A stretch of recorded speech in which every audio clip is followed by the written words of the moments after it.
Pemirsa, hujan deras disertai angin kencang menerjang Kabupaten Bogor. Sejumlah bangunan rusak dan pohon tumbang terjadi di beberapa wilayah.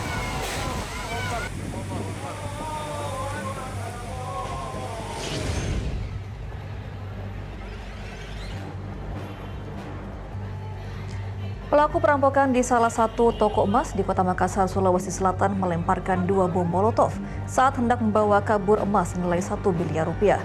Pelaku yang merupakan seorang emak-emak ini berhasil ditangkap.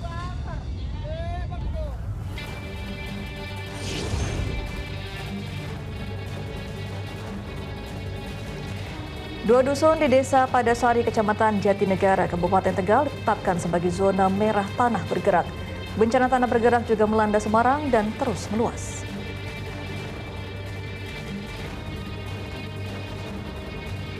Jelajahi cara baru mendapatkan informasi. Download Metro TV Extend sekarang.